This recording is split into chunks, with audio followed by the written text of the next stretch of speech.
Welcome back, everyone, to ESL One Hamburg 2018. Our first match is in the history books. It's split right down the middle, as you might have expected if you tuned in. EG versus Secret was great start to the day. Two stomps, both very one-sided matches. We're hoping for something a little bit different in our second series. Two very interesting teams go head-to-head. One from Europe, which have dominated qualifiers in the form of Alliance, against ViCi Gaming, coming back off the disappointment of finishing 9th to 12th at TI8, and with a whole bunch of changes in their team. And that's exactly where we'll start with our expert panel. We're joined by Blitz and Kyle. Hi, gents. How you doing? Pretty good. You're good? Yeah, love Hamburg. Got to watch the opening game. You love Hamburg? Yeah. Good. It's my first time, not first time in Germany, but the city's amazing. Yeah. It's beautiful. The hotel's in the perfect spot, and life's good, man, isn't it? It is. Life's good. Yeah, I like being on this side of the aisle. It's real great. Way less stressful. You've been refreshed. Do you feel like maybe you go back to playing at some point? Yeah, maybe for like TI qualifiers. Right. Till then, give it a stab. Do you become the Syndron of Talent World? Is that what you do? Like you don't play anymore until it comes around to TI, and then you kind of form a team and you try? Yeah, that sounds about right. You could have played on our team. You should have. Veggies are great. I'm the life coach for the team, so I have to say that. But they are great. I made some really poor decisions in this last qualifier.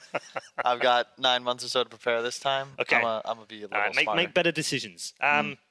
Let's start with ViCi Gaming, Will. They've 2-0'd the first game, which might not be that unsurprising. They had Pain Gaming.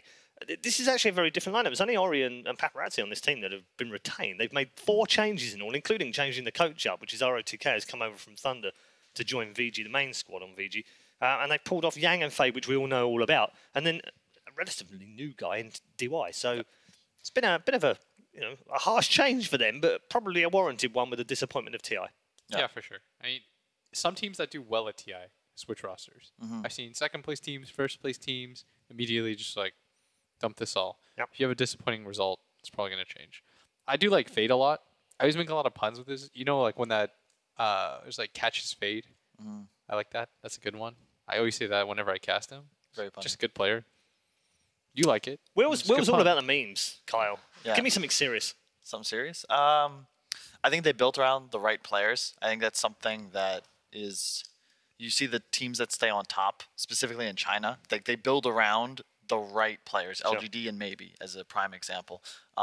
Ori and Paparazzi are 2 cores that are not liabilities. Ori was an incredible laner at TI. I felt like he was super underrated. And then I remember he was playing Huskar and he dumpstered a Viper. And that's like, that was crazy, like blew everybody's mind. And that's just because he's that talented with the hero. And Paparazzi is just a game winner. And right now, if you have a 1 or 2 that isn't capable of being both a game winner and also, you got to play DK once in a while. Both these guys have to be able to do that, and they can. So it was a good decision. Their opponents are Alliance, great in some of the qualifiers, Will, so far. They've looked very good. But they've had I guess it's a more stable roster because they didn't really need to make any changes and didn't do TI. So they've been able to build on what they started earlier on in the year, and load of moving the coaches obviously helped that as well. Yeah, at the same time, I think that they should be a little bit disappointed by their last LAN results. At the Vegas LAN, they didn't really perform up to standards. Yes, they have been doing, I'd say, pretty good at a lot of the qualifiers, but that also comes with the fact that you've got a Liquid team that was looking to take a break anyways. I mean, they're going to the minor after this, right? Yes. Okay. No. Liquid aren't. No, I meant Alliance. No. Alliance is going to... I think so. I thought they made it to the major. Yeah, I think they already made it. But Oh, I they can check did. on that. Yeah. Yeah, they were the first team to qualify for the major, I believe. That's right. That's Might pretty have been high. so long ago, Will, Yeah. that we've all forgotten. It's been a lot of Dota. I think they're overall, though, a good team. I think that their offlaner, is it Boxy? Boxy. I Yeah, think number 1 in Boxy's- Europe right now. I think MMR. Boxy's really good the more that I watch him play. I think that Koikva is probably like the weirdest player just because this guy's had such a weird career progression. He went from being one of those players that I think everybody wanted to play with after like TI2, TI3. Just like this guy's such a talented offlaner. He was playing on that team with Syndron on Mouse Sports. Then his career took some weird arc where he played for like Team Tinker, which I think kind of set everyone's career back. I think, yeah, that entire roster stock just got devalued from like it's like AAA Pilot to Die a had B. a real hard time recovering. I mean, Yannis is laughing because he's dumpstered that. He dumpstered that team. Like they destroyed them in those calls for TI. And then so you see this guy, his career just did not end up quite where it was supposed to go.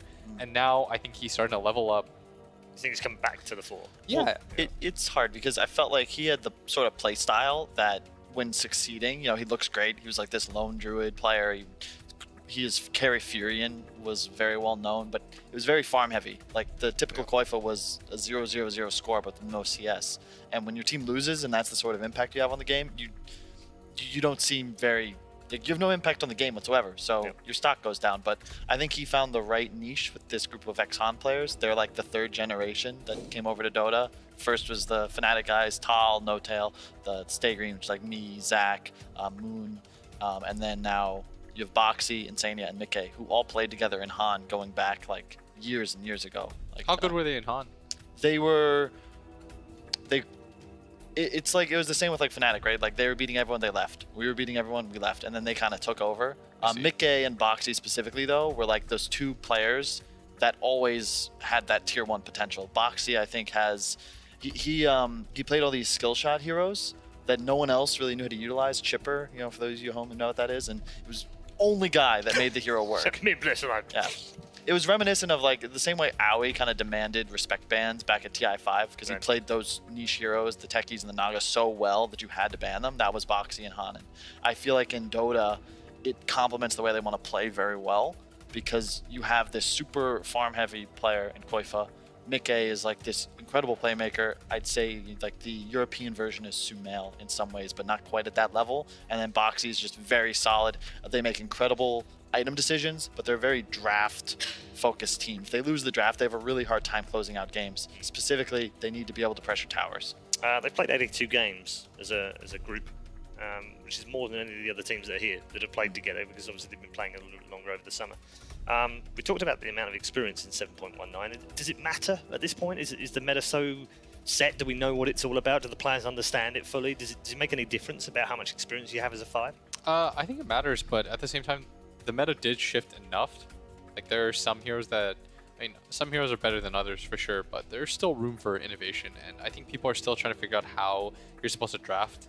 Like I think they're understanding like the order means a lot more. Like how you tip your hand when you pick this first, when you have first pick and you get the next two and you don't get to see, and then second pick gets the overall last pick, and the way that draft strategy interacts like that. I think people are being a lot more cognizant about stuff like that. And it's a good point. I would liken it to the same way like chess openings are studied, where there's certain lines that you kind of have to follow because it's known to be optimal. It's similar in Dota where you can't get cute, you know? Like we saw in the Singapore LAN, there's this notable draft in the loser bracket final or winner bracket semi rather, where LGD opened Bane Nyx into a first pick Weaver, and like they just lost the draft straight up. And that's something you're not going to see in this tournament because it leaves you far too susceptible to just being outdrafted because you don't have enough, like the hero kits are too predictable and they don't cover enough holes in your draft. It's one of the reasons heroes like Axe are so popular,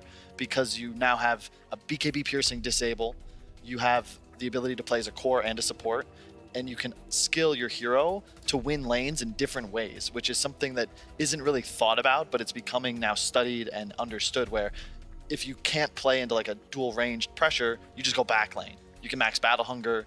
Like it's just really cool the way you can play and skill that hero. Okay, draft is almost upon us, so we're going to get you into that momentarily. Talking of drafts, Will, are they too predictable sometimes? I mean, we saw this game 1 earlier against Mineski. Mineski obviously didn't get the draft memo, but that was a pretty typical Alliance draft, wasn't it? Basing it around the Earth Spirit, Mirana, Broodmother. I don't know. I don't think it matters too much. Like being predictable and stuff like that, I think it's a little bit overrated. Just because when you have different regions clashing, for the most part, like you want to test your style against theirs anyways. So at the same time, it's like it's weird because oftentimes we criticize players when they go deep into tournaments for doing the same drafts, but it's always a scary thing to switch out of because there's always that idea of, well, it's what got us here in the first place. Like I remember maybe it was Shanghai Major or something like that, where no, it was Manila Major. It was after we beat you guys when I was coaching Liquid. Kuro understood like some principle with like Slardar. He really liked Slardar as a hero, and then we ran against OG and they just destroyed our Slardar time and time again. And obviously somebody had to say it. It was just like, well, what's with the Slardar? Like, are we silly? He's like, it's hard for me to give up on this hero because it won us every other game. Right. And it was the same when I was coaching DC we would pick Batrider first 2 at the Boston Major, if you recall, and Moon was winning every single game with it. And then we run into this this team at Finum. They beat it once, and all of a sudden we just refuse to pick it. It's like they nix us. I guess we're never touching Bat again. Like, it's really hard to say whether you went too far or you didn't go far enough with a certain type of draft. So I kind of like that Alliance is sticking with their guns. Now draft well underway, as you can see on your screen. We've had a Nyx Silencer for ViCi and a Phoenix Chen for Alliance. I already think that I feel like Alliance already has an incredibly strong opener because this is their comfort. They love playing with these minion heroes. Chen, Brood, Furion. You don't want to give them these heroes, especially when you reveal that you have already opened with 2 heroes that just do absolutely nothing to a Chen. Yeah. Like, Silencer cannot play Dota. You get Dove at tower, and you're level 4, and you're a creep. Nyx is a creep. These heroes don't have any game impact until like 10 to 15 minutes plus, unless they can be impactful in the laning phase, and they can't. What? So is Alliance led with Phoenix, open up Phoenix FP, first then for ViCi Phoenix. went Nyx Silencer? Yeah. So you're going to just get, that's like a hard, you just got hard countered by Chen. And I'm just not a fan of the Nyx. And to your point about like going back to like the Slardar and how that was abused back then, it was usually, if I'm not mistaken, the GH hero, like every single game. And what's cool about the way Dota's morphed and evolved is that now these opening heroes are almost always multi-role or multi-lane versatile. Axe as a specific example. And I feel like that's like just one of the ways that Dota has changed. And it's the same again, like if you're playing white in chess and you can go E4, D4 to open, that's optimally, statistically the best if you are able to do it. And it's the same with Dota openers where I don't know. I'm a big fan of Aiden. I've known him for like, or Insania rather. I've known him for like 7 years. He's really hardworking, incredible attitude. And I think that there's a reason Alliance has chosen to build around him as captain for what, 2 years now? Yeah. That's a lot of faith to have in a player. Yeah, especially a new player with no pedigree, no resume, you know? It wasn't like he had like he wasn't a superstar in Han. He was just a really hardworking player that rose from like the ranks of tier 4 Heroes of Newerth to all of a sudden he's displaced Loda as captain of Alliance. Probably one of the best decisions Alliance has made. So they take Brewmaster now too, which I think is curious because in one hand Silencer counters him, but in the other hand he's a fast-paced hero. Like you can put a lot of pressure. It's helpful to lane with Chen too, just because Chen wants a hero that pushes in the wave. You clap, you push in the wave, you create the pincer, you take the tier 1 tower. You can get very aggressive. You can also play the Chen in the safe lane and put the Phoenix and the Brewmaster in the off lane. I love this pick. I love Lone Druid here. It's a hero I think is really underrated at the moment. Very effective, again, against Silencer Nyx, because these heroes just don't do anything to a creep running at them. Yeah. And I love Radiance Cores against a TB. It also cancels the blink on Mag the entire game. Really good synergy with Brewmaster, because Lone Druid gives you all the tower damage you need, and Brew is probably the best zoning like team fight winner. You also are able to deal with the TB's illusion timing, which is the way a Terrorblade would beat a Lone Druid. If, you know, we get to the Manta BKB timing, there's 5 of them, the damage output's too high, but Brew's going to instantly kill those illusions until the Scotty comes out, which is going to be far too late in the game, I think. I think the only scary part for me for Alliance's lineup, I do kind of agree, and I think I do like Alliance's lineup, but I think that the Brew needs a good amount of farm. Because if you can't get split off pre-global... Yeah, but look how easy... I feel like they're going to win the lanes. So it depends. You need 2 things on Alliance. You need your top lane to go well, and you need to make it so that you enable everyone's game. Like the laning phase goes well, Brewmaster gets farm, then I think it's pretty okay. Yeah. Like, I think you'll run over this game, but I could just as easily see a scenario where ViCi is able to just play the delay game. I just don't know how they're going to make moves on the map. I have no faith in a Mag Nyx to be able to dominate a map, especially when you look at the amount of tempo Alliance can play with. Yeah. The amount, like, they have so much natural tower pressure where if you leave them alone in lanes so that your Nyx can go run towards mid, Mag can go run, try and body slam a tower, there's just going to be a Chen or a Lone Druid killing a tower in response. Yeah. And it's so much easier for them to output pressure on the map. I mean, I presume what's going to happen is that Alliance is just going to, they're literally just going to run at you. I mean, this is just such a good pick. It's the perfect link hero. You needed some sort of catch. You really want some reach so that you can allow your slower heroes like Brew and Phoenix to not necessarily hard commit to actually begin an engagement. And now you have 2 lanes that Ember can just play into, immediately find kills, and then the tower damage to capitalize on that and turn those ganks into map control. I think it's a really tough spot for ViCi to play in here. I could see something like a Storm being effective, but they're in a really tough position right now because this last hero needs to fill so many gaps in their draft. They need an answer to the Ember. I still think you really need an answer to the Lone Druid, and you need reach, because otherwise the Phoenix Chen at the moment just have totally free games. Oh, so I was going to, believe it or not, I was going to say Lina, because I think it's good against Ember and lane. Yeah. It hits Egg because of your attack speed timing. Yeah. I think it's, the problem with Lina, I think, is that it's sort of an annoying hero to play in this game, because I think everything just kills you. Yep, I would agree. I feel like all Alliance has to do is kill the Lina. It's certainly a possible game. It's not like a hard out draft. Lina answers the Egg, and if it snowballs, like a Yul Shadowblade timing 17 minutes or so in, and the game becomes very easy for Paparazzi to carry out on the Terrorblade. Oh, look at those links on both sides. Yeah, good synergy on both both sides. Just that Silencer is the odd pick, I guess, for ViCi on that one side, which is there's a lot of threats around for it as well. It's like you in Complexity, Kyle. All right, we're good. I didn't get that pun. It's like you were left out. Good I one. see, let's move on, I think, before anyone else gets into trouble. Let's do predictions very quickly. Which way? It's going to come down to Ember versus Lina. I feel like it's a much easier game for Alliance to win. I think this is their comfort zone, and they're a young team. They look very bad in certain games, but I feel like if this is a draft they know well and are going to execute properly, I'd give them an edge like 70-30. Okay, well. I think it's closer than that. I think it's 60-40. I would give Alliance the advantage too, because I think it's easier for them to execute the laning phase, and more importantly, I feel like you can just run at ViCi's lineup, because it's a very slow lineup. So I would give the advantage to Alliance, but I could see a way in which ViCi wins. All right. Alliance is what our two analysts think, but let's find out what our commentary think, because commentary team think, because they're ready to bring you our second series. Let's hand you over to Fogged and ODPixel. Thank you very much, Red Eye. Indeed, here we go. Game one of the two-game series between Alliance and ViCi Gaming. A couple of drafts and some exciting stuff. What we're seeing Alliance bring back some old school. We've got a Lone Druid on the side of Alliance, and then ViCi Gaming, they're switching up. They're trying to make the Magnus work. I mean, I'm excited to see if they can make it happen. They have got a very strong core to buff up with the Empower. The Terrorblade is going to get a lot of farm if they can keep the game going. But as you were saying to me, Fogged, a little bit of a worry if they can keep the game going. Alliance could run over them with this draft. That's the way Alliance plays. They play super fast-paced. They pick their very comfort heroes, and it's all about the tempo. It's all about just running at you every single time the ultis are available. And I look at their draft, they've got everything to complement their push and to just end the game before that Terrorblade gets on long.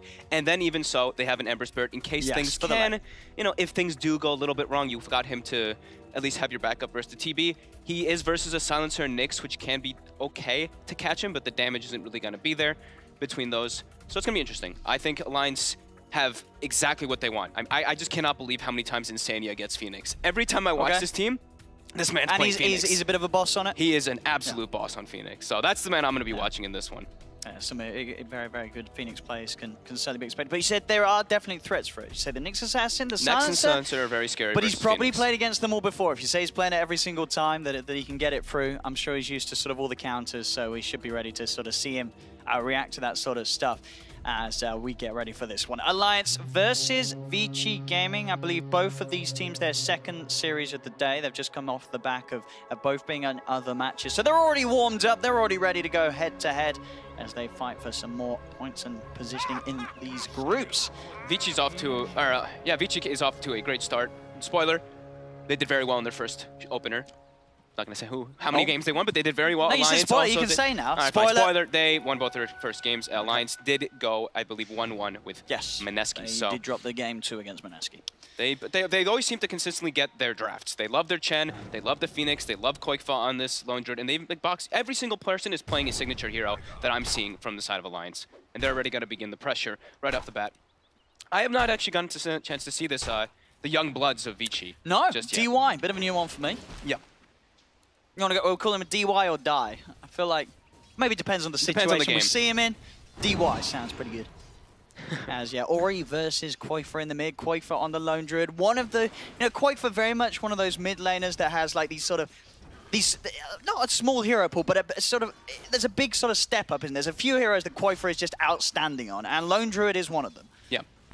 So we'll see how well he can do it. He's always been like the Lone Druid, the Tinker, the Furion. That's just that's his heroes. Yeah. The heroes that he can get this insane amount of farm on, have this fantastic amount of map presence. I mean, in the mid lane, it's really a hero Lone Druid. You don't really lose to many matchups. Lina is one of the ones that you always is going to do well, but as Lone Druid actually losing the lane, it's fairly difficult. The best way is you can get like 1 or 2 ganks on him, he loses Bear, and then he's screwed from there, but that's not really the meta that's been established. It's always the 2-1-2s. I mean, already as well in this bottom lane, I am sort of seeing, you know, Insania and Boxy, this Brew Phoenix combination. They're putting so much pressure onto the Terrorblade. You know, Boxy just running in with the clap, and Insania, once he's sort of got the level 2 online, being able to harass with the spirits, the dive, or whichever he wishes to do so. It's a scary lane for the Terrorblade. Oh, absolutely. I mean, Nyx can't really provide a whole lot here. You can get some nice stuns, like that one, a 2-man stun right away. And a couple of hits, and that's it. Yeah, you're fairly weak against the strength hero that the Brewmaster can be and provide when he's going to get the Drunken Brawler hits coming out too. We definitely could see that Nyx Assassin in a bit of trouble if he steps too far up versus Phoenix and Brew. Top lane, we do see the Magnus +1 ranged hero that I feel like we see it from time to time, but it's not like this super crazy thing, but teams were talking about it quite a lot even before TI. Just empower that ranged hero that has high base damage and you can put some pressure on and secure your Magnus farm. I mean, and he certainly is, if you look at that top lane. 9 for 4 on the Magnus compared to the 4 for 1 on the Ember, so just doing a fantastic job of securing the farm up there against Alliance's safe lane. As bottom, DY. Again, as you say, the struggle is real for this Nyx Assassin. They brought no regen down bottom, actually. Paparazzi has 1 Tangle left. DY is out of regen as well. This is going to be really tough for ViCi down bottom. I'm sure Alliance, you know, they're going to be checking those inventories. They're going to realize that. So they know that they're in a fantastic place to just keep pressuring super heavily. Top lane, Tiger trying to trade hits here with Fade.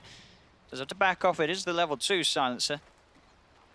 Tiger will be okay. Just keeping Fade's sort of attention away from that lane to try and make it a little bit nicer for his Ember Spirit, so Ember doesn't have to deal with both heroes on the side of ViCi Gaming, putting the pressure on the lane. I like what Fade's doing as the silencer. He's trying to pressure the Chen so he can't just free pull. That's a really important thing I've seen from a lot of teams is that pull is actually pretty significant now just to reset the lane positioning. So you see Magnus has a great position in the lane right now versus that Ember. So Fade is just continuously walking over, not allowing Taiga to pull, but it looks like Taiga will finally get this double pull off and reset the positioning. Definitely the biggest worry on the map, the farm on the Ember. It's a bit of a struggle, as he is sort of getting doubled in CS by Yang's Magnus. Extra denies there as well from Yang, so you're going to see this Magnus have some good early item timings. Top bottom lane, they get him. They managed to move him with the Metamorphosis out, play him nicely there with the Spike Carapace, and they're able to get first blood. Nice play from Paparazzi and DY in a lane which, as we've seen so far, is not an easy lane for those two heroes to play against. No, Paparazzi's getting great last hits though, and they actually used the Courier to bring themselves down extra regen so they could actually set up for that kill. And with the Reflection versus Brew, that Drunken Brawler, it hits you back pretty hard. You crit yourself. Yeah. Actually, bottom, Insania going in with the aggressive dive, ready to sort of chase these heroes down, but again, the Spike Carapace, the right clicks as well. Insania, maybe he's got a little too far. He could find Paparazzi, and he does. With the setup, the box, he's able to get the crit in and does find the kill, and Insania will survive. So good aggressive play, gets them the kill in return. Top lane at the same time, Mickey leads in with the Searing Chains onto Fade. Sets up for Alliance to pick up a second. Insania trying to find that Invis Rune, but DY able to get him with the stun, take the Invis Rune away. So already kicking off on both of the side lanes, but 2 for 2. So bottom overall, I'd say Alliance is going to be able to put pressure on, except for when the meta is available. Yeah, I think meta is the one thing. Meta plus a reflection. Brew actually just does so much damage back to them. If they can Carapace a clap, that's the way that they can set up for those kills or go for that Phoenix. Yeah, I think they did play it nicely, because despite the fact that they were a little low on regen, they didn't feed on sort of the early levels, which was the sort of big worry when you're going up against this Brew Phoenix. And I mean, even so, still, at these points, it's still going to be scary as Paparazzi left alone, chased down by the two of them. Insania Boxy and top again, Mickey happily popping the curse here to silence himself so he can use that change to hold Fade down. And with the Flame Guard, Sleight of Fist skilled up and there to find the final touch. He gets himself another kill on Fade. Yang's getting absolute free farm though. Fade is giving up a couple kills here, but yeah, the Magnus, as you kind of expect, he's versus an Ember Spirit with no real true support. Chen is just throwing some like tornado creeps. He's got just great base damage and high armor. Yeah, and because he's a no threat, doesn't sort of need to sit back, save points for Skura. He's just getting up both the Shockwave and the Empower, so he can really easily find that farm. Yeah, he might save a point now, but we'll see. He's 2-2, and he's got level 5. He's just holding on to it. Yeah, maybe what levels? I guess the Chen can come in with like a a troll creep or something, they can have a bit of control. He's got the centaur for a stun, so a change into stun could be pretty nice. You're right. He's now put the point into the skewer and can get himself back into tower and be able to bring Mickey with him. Mickey will still try and dive for a little bit with the flame guard, but can't go any further. So very smart by Mag. I like that play. Yeah, very nice play so far from Yak. As they've actually just rotated. They're putting the full tri-lane down. Yeah, Paparazzi's getting pressured too much, honestly. I think this is your win condition, right? Your Terrorblade has to be able to get farm in this game, otherwise you're just going to get run over, as the panel said, as we were talking about as well. Down bottom, trying to set up for the kill onto Boxy. They've got the stun, but Boxy's still tanky enough to not really worry about getting taken down, even with the 3 of them there at the moment. They've got to be sure to distribute their levels properly if they do try to make this kind of tri-lane happen. They have to either move the Nyx to pull or the Silencer to pull. You can't actually just sit and split tri-lane experience with your Terrorblade. It's going to cost them heavily in the mid-game. And have I missed a minute? Is this sort of standard and I'm an idiot now? I mean, Boxy, so getting the phase boots on the offlane brew. I mean, this is him. Yeah. You wouldn't say it's common on an offlane brew, or it's not? Is it? I wouldn't say it's uncommon. You can go like brown boots. Don't really provide you the damage. He wants to be able to hit and kill this Terrorblade, so that's what that's going to provide. The extra crit from the Brawler, plus that Phoenix. We can see what a pressure that they're able to apply. As top, we do see that kill, of course, happening. The Chen Ember, their true classic. They've been playing this so many times in these games. I mean, it was a slow start for the Ember, but he's getting good farm. And now bottom lane, Paparazzi in trouble again as Boxy and Insania dive in. Fade trying his best to curse up Insania. Paparazzi actually still alive for now, able to get underneath the tower. And now with DY and Fade rotating in, Boxy could be in trouble. Tiger's going to turn up to offer a bit of help to try and keep Boxy alive. And with the Sunray coming through, it does get reflected by the Spike Carapace, so it does get cancelled. Ori as well with a rotation. Light Strike down onto Tiger. Not messing around here as he'll use the Laguna Blade to secure the kill onto the Chen.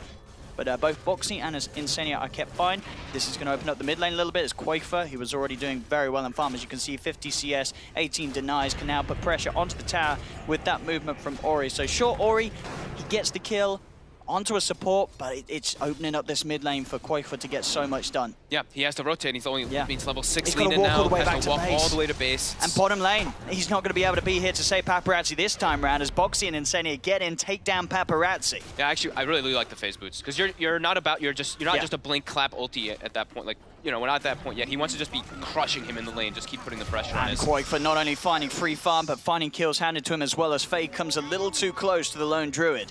Is he going to buy the Midas? He's very far accelerated. I think he may just actually skip the Midas and go for the Radiance. I think that is the temptation here. It's going to be incredibly quick. He does get the Midas as soon as I say it, but okay.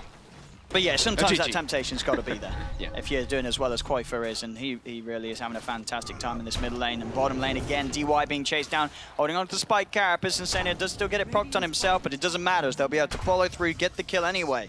More kills going the way of Alliance, and they are playing this draft exactly as we expected them to do so. 8 minutes in, 2K lead, 8-3. They're taking the tier 1 tower.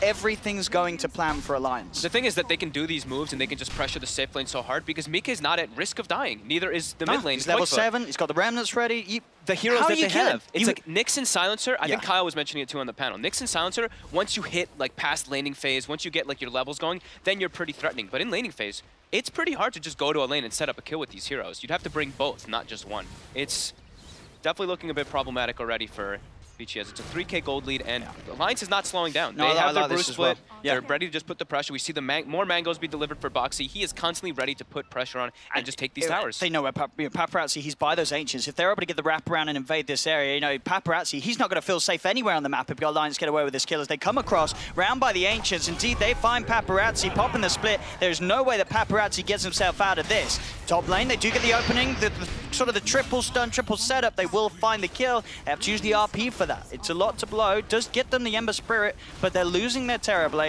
They're losing their tier 1 tower mid, and as much as sort of ViCi Gaming tried to make these plays happen, it cost them so much more, and the trades are never beneficial. They're losing much more to Alliance. Yeah. They literally have to bring 3 heroes and run 2 ultis in comparison. I mean, Alliance, I don't think they even needed the brew split there, but Boxy didn't care. He's like, I'm brew splitting. I don't want to sunder or anything, any kind of shenanigans. Oh, that was interesting. Well, we've got the stats pulled up there on the boots. So it's pretty much 50-50, whether you go phase and treads, in this patch at least, 7-1-9. I see Boxy. I think he's the main brew that I've been seeing playing the hero. He's had a lot of success. I mean, you sort of talked about Insania on his Phoenix. Definitely when you look back at Alliance's recent games, they love the brew a lot more than a lot of other teams. Brew's still very much one of those picks at the moment that not every team that will play it, but the teams that do, they certainly make that hero look incredibly strong at all stages of the game. Yeah, it fits so well into the way that Alliance plays because you want to play fast tempo, and it's an aura hero. You're going to provide these auras for your Lone Druid, for your Chen, to get that push, to get that Roche going, just constantly pressure the map on those objectives. As they've already claimed, what, 2 tier 1s? They've got so much map open now for themselves to control. They're going to be able to claim bounty runes. I mean, that's already happened, of course, but later on, that's what having these early tier 1s allows you to do, and also to invade the jungle. Invading jungle versus Terrorblade is absolutely the most important thing after his lane gets crushed, because we've seen what this hero does. You max your Conjure Image, you jungle like an absolute madman. But when you have a Chen and a Brew constantly threatening you, putting wards down in your jungle, you have to be a bit afraid, as they do have a ward on top of Taiga here. DY. Ooh. Taiga is able to hold him back a little bit. DY holding onto the stun, does manage to get it, so the setup will be there for Paparazzi and Fade to come in, and they will get some more money onto Paparazzi. Gets the last touch, takes down the Chen. Can he get the creeps? Gets at least one. So some more gold going his way. But Koikva is just absolutely free farming with that Midas. Level 12 already pretty much picked up on Lone Druid. 2,600 toward the Relic. It's going to be such a quick item timing here for Koikva on that mid Lone Druid. Good XP as well, of course, being in that mid lane. Yeah, as you say, a minute a level, the dream situation in terms of experience. And just, yeah, eyes on Yang, really, to make something happen. He was the one that was sort of given this best lane. He had a fantastic opening. He's got the Blink Dagger, RP back and available. He has to set up action for his team. They've got to they have to get a kill every time that RP's online, otherwise they're not going to keep up with the pace that Alliance is playing. Yep. And also, the thing is that he can't actually just set up for those kills like by himself. He kind of needs the Lina's damage to like be able to chunk down, especially that Ember Spirit went treads. I love the treads. We saw Ana doing a TI. It just makes you that much tankier and makes it more reliable for you to survive in a lot of situations. As bottom, the Blink Dagger, of course, was delivered to Boxy by the Chen. He's going to find us, and have to go to lockdown to make sure he can't get an ult out. They can. Ori comes in with a TP, pops the Laguna Blade immediately. They'll go for the RP onto Boxy. Light Strike array. Can they kill him before he gets at the Primal Split? I don't think they can, as the split is out. He's got Taiga by his side, and also Mickey heading over on the Ember Spirits. Alliance, they're ready to turn this. They've got the control onto Yang, holding down the Magnus. And this Magnus will fall. They send up a second target into the air, buying time for the rest of them to come in around Ori. Global Silence comes out, but I don't know if that will stop them from wanting to chase for more as Mickey. He's still got a few spells to pop as he looks to run down DY. Has the chains and the Flame Guard still ticking DY down. Taiga, he's trying to come back across, but Ori will hold him back with the Light Strike array. Mickey still cleans up the extra kill as he takes down DY. Is Ori able to strike back by taking the Chen, but still Alliance coming out on top of these fights. And in fact, Mickey still hanging around, maybe thinking about going back in. They have the ward down, so they do see that. Boxy's also in the neighborhood. Doesn't have the split available, but they can certainly burst down Fade as Fade tries to come back into the lane. Feels that it's safe after the fight has ended, but Mickey's persistence to hang around in the neighborhood grants Alliance another kill. And all the meanwhile, sure, Paparazzi's getting some farm around those Ancients, but Koikva is pretty much done with the Relic on the way toward that Radiance. He is just free, free game. Let's see not what have level. to be in the game. Let's see the levels. Level 13. Yeah. Alliance are 13-7, they're 5k ahead, and they literally have not been playing with the Lone Druid because they haven't needed to. Koikva's had all the space in the world, only been involved in one of the kills of the 13, but he's getting that insane amount of space, insane amount of farm, and if ViCi Gaming can't cope with a 4-man of Alliance, how are they going to cope with a 5-man? Exactly. Because Terrorblade can't join the fights like a Radiance Lone Druid can. He's going to walk in and be very, very sad. They have to get some good surrounding plays to catch these backlines, as they might find Koikva here. Say this is a big kill, as he has been finding a lot of farm. The fear's going to be there, though. So the combo is messed up. Ori can't find the persistent lockdown onto Koikva's. Koikva's going to be fine. Insania will get caught out by the Light Strike, but he gets the chance to pop the Supernova. They do have the attack speed to bring it down. So they'll find the Phoenix. But with that play there, Insania is sort of throwing his life into the midst of it all. Koikva's allowed to play his way out, continue farming as he goes straight back to the jungle camps. They will lose the top tier 1 towers. Paparazzi and Ori can push through with the Metamorphosis up on the Terrorblade. So finding themselves an objective. But bottom lane, tier 2 towers in trouble as Alliance, Mickey, Boxy, and the army of Taiga are looking for those trades. And again, they're losing a tier 1. But they're on the verge of taking a tier 2 if ViCi Gaming don't come down and look for the defense. In fact, up top, Boxy, he jumps in. The fear from the bear, buying time to get the punches into DY before the spike carapace. He does still get it out, as well as the stun, as Boxy may have gone a little too far, gets silenced, can't get out with the ult. The global's there, stops the primal split from coming into play. Now Yang setting up for more, has the RP. There is no supernova on Insania, so Paparazzi can claim a double kill. ViCi Gaming now striking back big time, using the ultimates to make sure that they can get these guaranteed kills, but still Mickey and Koikva going undisturbed and uncaught out. felt a bit greedy there for Alliance, right? They're already pushing down bottom. It seems like they over-distributed their resources there. They kind of have to expect that there's going to be wards, maybe not around the shrine or in that kind of relevant area, because that tower had already gotten taken down or was being pressured by ViCi. I feel like, yeah, that was a little overzealous by them, but ViCi also having the position there to actually get the jump is pretty important. But Koikva is still farming, and he was protected during all that as the Radiance is done. DY just getting some vision here, not really looking to set anything up, as, yeah, he'll TP away. He just has to go pick it up, and he's got it finished. So this is the time where Alliance can really just group together around their lone druid now. Now they can play some 5-hero Dota. We'll see this again on the replay. This attempt here up top, this first sort of fight where ViCi Gaming really did manage to come out on top. As Boxy overstepping the mark, a little hopeful in terms of getting the primal split out, but indeed with the global popped and the stun control, there was no chance. Straight back into the action. Mickey and Boxy, they're on the hunt again. They'll find DY, gets the Spike Carapace out to pop back the clap, but he's still in trouble. 4 members of Alliance surrounding him and beating him down. The Nyx Assassin out of the game for 30 seconds, and Alliance had the pressure moving in onto this mid-tier 2 tower. All ultimates up again for Alliance, whereas ViCi Gaming still waiting for that RP and Global Silence to come back online from that attempt in the jungle up top. Alliance, they actually didn't even bring Koikva for this. I like this play because they knew that all the ultis were used, right? They knew Global was used, they knew Meta was used, they knew Magnus RP was used, so they're like, okay, we can actually pressure with 4 while Koikva forces out our 1 lane that's not in a great position. He pushes out top to the tower, and now they're going to get a surround. They're going to put some nice deep wards down so they can see if ViCi does want to contest it, and then they can pressure.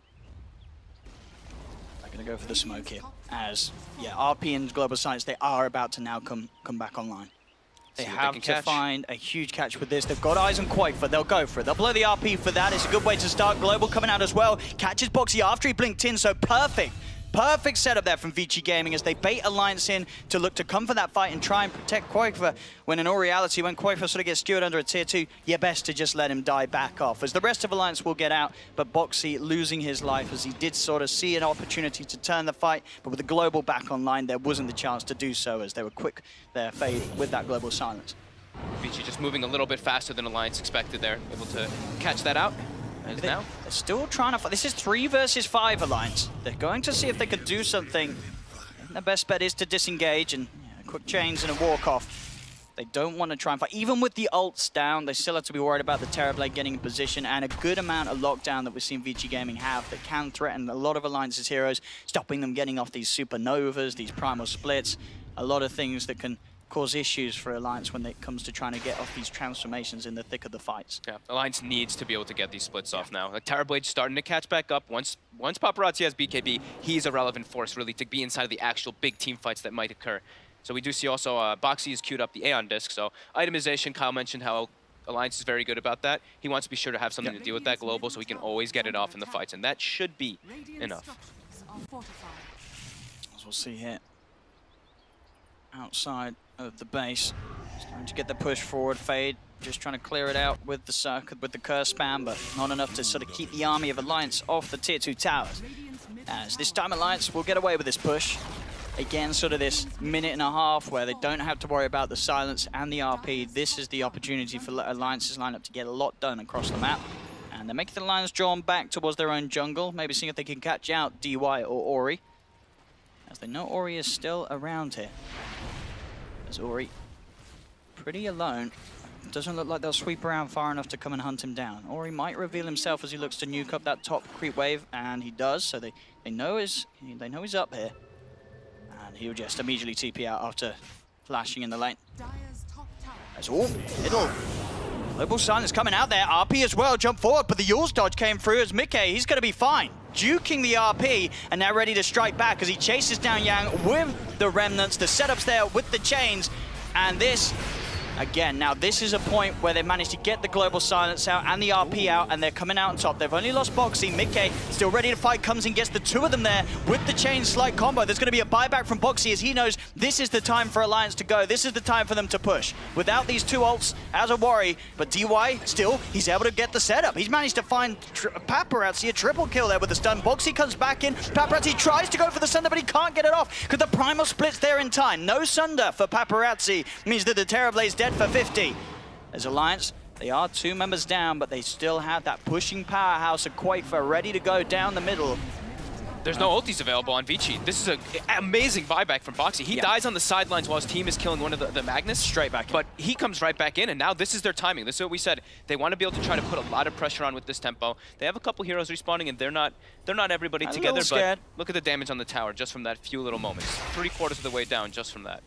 The power of the Lone Druid. And Roshan is up, of course, with the Lone Druid. They could certainly look to try and take it again, you know, very much when the ults aren't up and available. And we'll see it again here. Mickey coming in, disrupting the smoke. And this attempt from Yang. You'll see the Yules dodge straight away with the Yules, juking the RP, keeping himself safe and ready to fight back as he jumps around, plays around with Yang as Koifa comes in with the damage. Mickey has the control, and Yang out of the fight, out of the defense, allowing Alliance to get away with that pressure we saw onto that tier 2 in the middle lane. Yeah, and they backed off also. They get like lots of damage on that tier 3, and they claim all the bounty runes. That's the other important thing. Lone Druid sent his bear top, collected 2, bottom they grab the other one, so they keep that gold lead consistent up to 5K.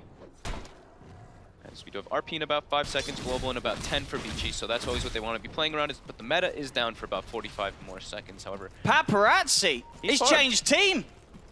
Oh, uh-oh. Uh-oh. Don't tell the captain. Alliance Paparazzi, eh? I think Alliance will say, no, we'll stick with Mickey at the moment, as Mickey has been looking pretty hot this game. No pun intended, of course, on the Ember Spirit, as he had a tough lane to start off, but he's caught up, he's leveled with the Terrorblade's farm. This is a Terrorblade with Empower as well, so it just goes to show how well Mickey's been able to sort of recover and make sure that tough lane at the start doesn't get the better of it. Yeah, I'd just be super involved. Like, I love having, like, honestly, the treads. The more I see treads, the more I just love it even more. Yeah, you're able to get involved every single time. And you look at his score. You said, like, he had, like, maybe he got a little bit of a rough lane. He was still farming well, but yeah, he wasn't he's 7-2-4. Yeah. Like, he's putting so much pressure on the map because he's able to just not just farm. He's not going for some type of, like, I mean, of course, he has a Lone Druid, but he's not going for some Radiance farming build. He just treads, Maelstrom, and then he's got his defensive Yules up there. As we do see a couple items being delivered. So this is where he got the kills, this is where he died, and as you said, with the movement, he's getting all these kills. You know, in that lane up top, of course, with pretty much the kills on Faye with the setup of Tiger, and then everything else is bringing sort of round the opposite side of the map from tier 2s, and with that heat map as well, you can really see how much movement he's been up to. Again, Boxy jumps in, Global comes out, they'll still find themselves. Yang gets the 2 of them there in the RP. Do they have any follow-up stuns to get more? Jump in from Mickey, he's looking to strike back, but they've lost the Brewmaster. Mickey's now being focused, but he's got the Flame Guard, all the damage coming out from Paparazzi. They have to get the hell away from this Terrorblade as the Metamorphosis picking them apart. Tiger tries for a TP out, Paparazzi won't be able to kill him off, but they found 3. As fighting around the meta and the global silence, it's not really what Alliance want to be doing, but they do it here, and again, fighting without Koifa. Koifa still hitting those creeps, hitting those neutrals.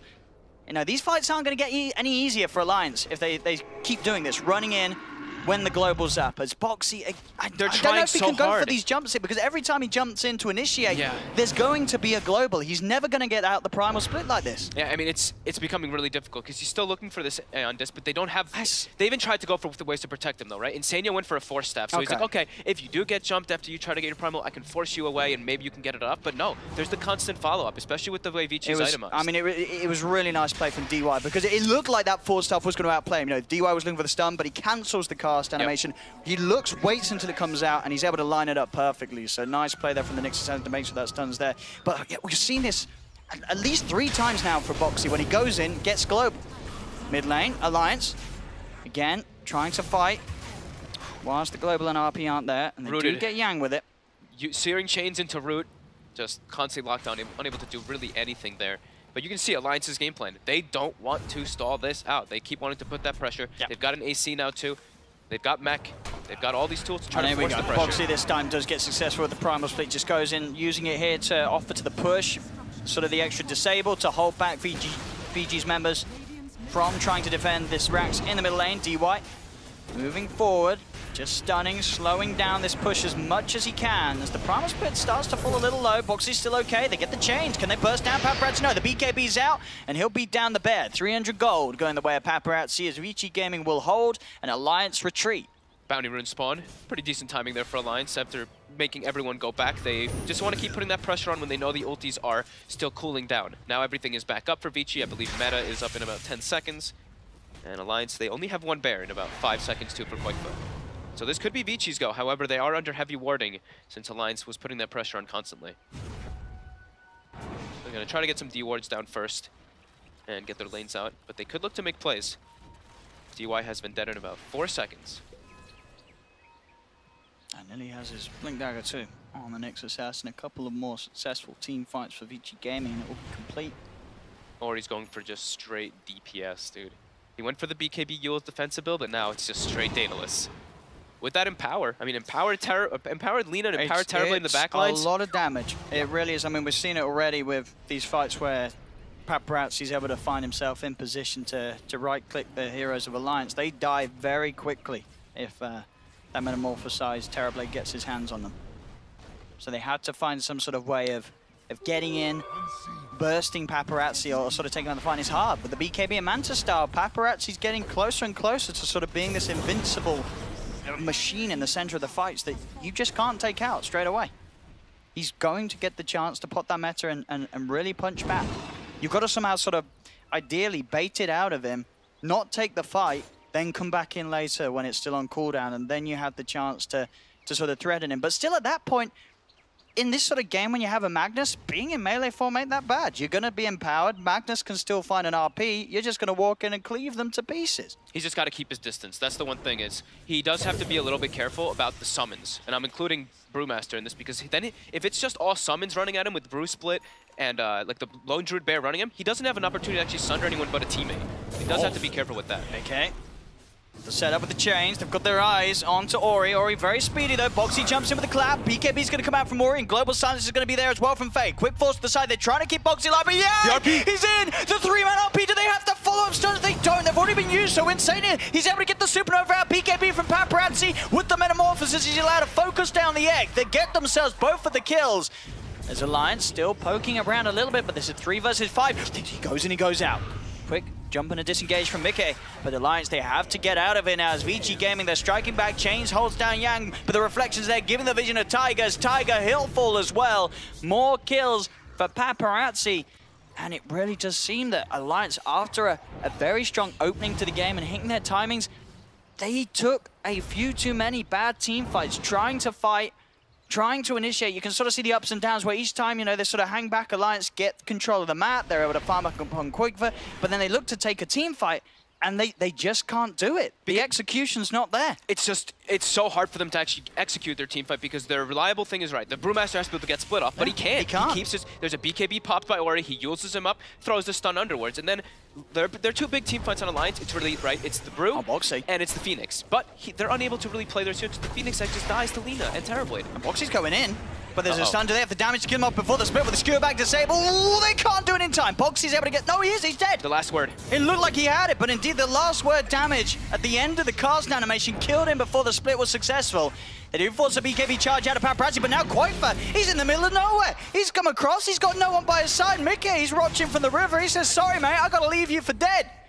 As Alliance, I mean, they're crumbling. They look so good at the start of this game, but ViCi Gaming, they're keeping themselves composed. Paparazzi, he's starting to make this game look like a bit of a walk in the park after a struggling start. As I think if you're Alliance now, you've got to be worried. You just don't seem to be able to get these team fights down to a T. Every time you look to make a play, ViCi Gaming's got an answer. I don't know what Alliance do in this situation. Sure, it's only a less than a 1K lead for ViCi Gaming, but it's a lead that Alliance had for pretty much the first 25 minutes of this game. They're slipping away, and it's slipping away against a Terrorblade. Yeah, and they've got a draft that they want to end relatively early. Sure, they can start to keep going late game because of that Ember, because of the Midas, of course, too, on the Lone Druid, but they don't want to go late game versus a Terrorblade, especially with this. Our Brewmaster, right? Our Brewmaster had an excellent lane start. He had a fantastic start, Boxy, but 7 deaths, and he is the lowest level in the game because he cannot get a successful split off versus that global. I don't know, what would you... How could Alliance sort of change the way that this was happening? I mean... Is a little bit on it, would you say? Sure. I feel like this is... They never went for a rush. This is the Quifer situation. You know, you have this insanely farm Lone Druid, but there was a point of the game, he got great start on the Midas, great start on the Radiance, but he didn't want to get involved. Is that how you have to play it, or would you say you would have liked to see Quifer maybe get a bit more involved when Alliance were ahead at the start? I thought they might just go for the rush. Yeah. They're pushing into a situation where they're going into high ground without an Aegis versus a global silence with their Brew. They're two big team fighters get countered by the BKBs as well as that global. Paparazzi pops BKB, Ori pops BKB, they can freely hit the egg, and Boxy just can't get the split off. And then when you look at Alliance's lineup, they don't have team fight at that point because Phoenix and Brew are their whole team fight. So ViCi has been playing great around their position and getting those disables on the crucial heroes. And Alliance may have just tried to force the issue a bit too hard rather than setting back, finishing either a BKB or a Lotus Orb or an Aeon Disc for the Brew. He doesn't have any way to actually protect himself. Yeah, I said looking at Bob, I mean, how long has he been sitting on Phase and Blink? A very long time. And he's a very long time. He has not progressed. Too many team fights where they've tried to fight and they've just lost the Brew straight off at the start. And now they're falling behind as this Terrorblade Paparazzi, it's one of his favorites. And he's certainly showing you cannot mess up against this lineup of ViCi Gaming. Despite how good of an opening you may have had to the game, there's going to be this point where Paparazzi, I mean, his sort of involvement as well in the fights has been absolutely perfect just because of how good the draft is around the Terrorblade in terms of just locking heroes down, especially when they don't have these defensive items on heroes like the Brewmaster. There's just no answer from Alliance, and now ViCi Gaming, they're about to threaten Alliance's own base as they're coming through onto the bottom tier 3 tower. DY jumping in, seeing we get some sort of catch out with the Spike Carapace if Alliance slipped up. They don't, they hold back for now, jump forward. Boxy immediately gets the split off before the Global Silence. The Global Silence a little late this time round, so the Primal Split is there. They'll try and focus Paparazzi. He's still got a Manta, he's still got a BKB, and he's still got his full team aside him. Yang as well, looking to see if we can find the angle for a perfect RP. They're a little grouped up Alliance. They have to be careful. There's the jump. Yang gets the 2 of them in the RP. Do they have the follow-up damage though? It doesn't look like his Mickey had the BKB hand time. Jumps across to Paparazzi, but Paparazzi with the Thunder onto Tiger, back up to full, focuses the egg with the Metamorphosis and the BKB as he'll take down the Supernova. Boxy caught out by the Light Striker Rays. Alliance ripped to pieces inside their base. They're buying back on Boxy. Boxy does not have the Primal Split available, but Ori will fall once. He's got the Aegis ready for round 2. Buyback from Tiger. The Fear from Quaifa trying to be used. Can they burst down this Terrorblade in time? They're focusing, but Paparazzi, he lives. He's still alive. They can't kill him off. GG is called. And Alliance letting that game slip away from them. It looked like they had the lead into having at the start.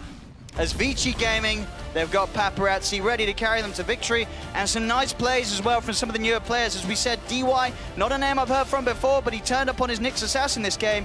And sort of that combination of him and the Silencer that we maybe sort of questioned a bit in the draft, it proved to be perfect this time round, as it just seemed that Alliance, they weren't prepared to play around. These global silences, these stuns, they shook him up every time. And I don't know what happened to Boxy. He just totally fell off. He had a fantastic lane. First few moves with the Primal Split were fantastic. But then it just sort of seemed like Alliance got stuck in a rut where they were like, we've got to fight. We've got to put the pressure on. And every time they went for a fight, it just fell to pieces. It felt like they really did force the issue. It looked like the game just slipped out of their fingers completely, because that looked like a game where they could have closed it out if they just maybe chilled a little bit, maybe went to back up, finish up these crucial items that we were talking about, right? Allowing Boxy to get the split off constantly so he can protect the egg. But in all these team fights, the egg goes off, it gets killed, then the Brewmaster just dies before he's even able to get the Primal Split off, and from there, the team fights are pretty much impossible. And ViCi, they got their BKB timings, and then they're just able to take the game. If you see ViCi taking an Aegis, if you see them taking a Roche in this game, that's probably when you see that Alliance has just made too many mistakes. And again, sort of the Quaifa situation with this Lone Druid, it felt like this is one of the reasons why we don't see a lot of teams playing the Lone Druid. It's this sort of hero that he can absolutely crush sort of a 1v1. He's going to get this insane amount of farm. He got an amazing timing on the Midas and Radiance, but then it's a hero that just, it didn't really offer anything to the way that Alliance were trying to play this game. Sure, they opened up the map, got him all the space in the world to farm, but what did Quaifa sort of offer on the Lone Druid after that? I mean, they just have to end the game before these situations start happening. It's like as soon as those, to think about it, they tried to push that Rex, what, 3 times, maybe even 4 times, right? And they kept just going at it and losing the fight over and over again, but they kept getting the chip damage. I really do feel if they maybe just calmed down a little bit, picked up that 1 item for Boxy, that extra, then they would have been in a better spot for it. Well, there we go, ladies and gentlemen. So Alliance slipping in game 1 as ViCi Gaming able to take the first game of this 2-game series. Back to you guys on the panel. Yes, thank you very much. We'll, of course, return to Fog Denodi Pixel for game number 2. This is a best-of-2 series in the group stages. First day of 3 as far as the groups are concerned. We've got 3 more days after that as well for the brackets. 6 days of incredible Dota 2 action, and it's really starting to kick off. What a great game to start for you two. Good start for you, Kyle. Well, I mean, As in, you know, competitive, fun, could have gone either way at moments in the game, small mistakes here and there. yeah, I feel like Alliance executed their game plan very well. I was impressed with their first few rotations. Like, that's how you want to play Dire Chen lineup specifically. You take the bottom tower with a couple rotations, immediately beeline towards mid with the smoke, dive, secure the objective. But they didn't get brew splits off in the critical engagements. I feel like the decision to go Blink is a bit questionable. I would much rather him just become tanky. You don't need to be responsible for initiation. Just phase boot in, pop your BKB, get your split off. But he died in like 3 fights where if they win an engagement, you saw that Lone Druid took mid tier 3 tower down to like 100 HP in 7-8 seconds. They just weren't ever able to close, get that pick off, and be able to get that critical advantage. Did it feel inevitable that ViCi would take this one, Will? I don't think so. I feel like there was a lot of different ways for Alliance to win. I agree with Kyle, because I think the condition for them to win is just simply like, you have to play patient, and the thing about their lineup too is like, you can't overplay it. You can just you have a lot of different ways to initiate. There's not a whole lot of ways for Paparazzi to get Sunders off in that game either. Like, I was talking about it with Kyle, you have the Brew split, can't do anything with Sunder. You have the Bear, which is primarily going to be in there, and then the Ember's obviously just going to play back and show. I felt like in that way, it was a little bit hard for him to play, but he was really patient on this Terrorblade. Yep. Notable scorelines: Ori 13-0-8 and Paparazzi 15-5-12, topping out the scoreboard. As far as ViCi is concerned, any other highlights, gents? I thought the Nyx played real well. DY's Nyx was nice, but I mean, I felt like he was the one mainly responsible for killing the Brew fight after fight. And to your point, like, you need to just trade the Brew split for the meta. If you can do that, reinitiate later. Look at the poke damage from ViCi with no meta. Like, they're gonna throw out some shockwaves and Lina spells and a silencer Q, but you can't, like, Bear doesn't care. Like, the Lone Druid's still fine. Ember's able to continue and find chain targets. Like, you have a ton of sustain. They just didn't have those. You want to just go high ground with like a pipe and an Aegis 20-25 minutes in with no meta. If you do that, it's a Rax for sure. And then you get next Roche, you go for that bottom Rax with a 10k gold lead. But they just weren't ever able to turn their nice lead into what I would call like a game-winning lead. And we talked about how Ember has to find and kill the Lina. Ends the game with 0 deaths. Like, if Ori dies 2 or 3 times, they're going to lose that game. But he played near flawlessly, and you have to punish Lina if you're going to win that game. Yeah, ViCi looking pretty good so far. It's 3 out of 3, Will. Yeah, I think that this game, as weird as Alliance played at certain times, I feel like ViCi were just really patient in this game. I felt like they executed their lineup well. We kind of knew what kind of game it is. Anytime you have a TB, you're just like, well, we have the late game. Yep. So how do we get there? And once you kind of have the rough path, it's like, well, our laning phase is going to be weak because of the type of heroes we have. They were able to ride out that wave and that momentum. Okay. Played pretty well. Let's take a look at the MVP. And I have to tell you, there was a little bit of an argument going on about this, but we've settled on DY in the end. Is that the right MVP? I might change to Ori. Okay. I mean, there's probably 3 players that you could pick out in this game, isn't it? Yeah. It's not easy just because everyone did their roles pretty well. And for a comeback like this, like a sort of mini comeback, your Nyx isn't going to have a lot of farm just because they weren't able to pick up any towers in the early game and they were kind of getting run over. But he did a lot with what he was given. But at the same time, Ori not dying, like Kyle said, if he dies 2 or 3 times, they probably lose that game pretty easily. I just think they played polished. ViCi is probably the better team. I think this game is evidence of that, and they did a great job trading ultimates for early kills, because you're never really able to take a team fight, but you know, blowing meta and an RP here for a support kill, then another one, like those are really nice to get your TB a bit further ahead, get him closer to that BKB. They're just a better team, and Alliance is just not quite there yet in terms of being able to finish games, because their lineup, it's a lineup like I love. It's very much like a Han player's strategy, that the way Alliance likes to play. It's all about getting early tempo and transitioning your mid game into a win. But you're going to fall off if you don't get every Roche, if you don't get a tier 3 in a Rax by that 20-25 minute mark. It's very much a snowball, and if you lose momentum, you're screwed.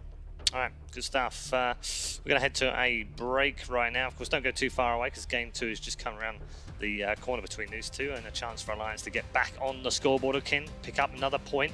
Who knows? Did you see something quick in that last game? Did you see something fast? Maybe it will make our play faster moment by Vodafone at the end of the day. Do let us know via all the usual social media channels.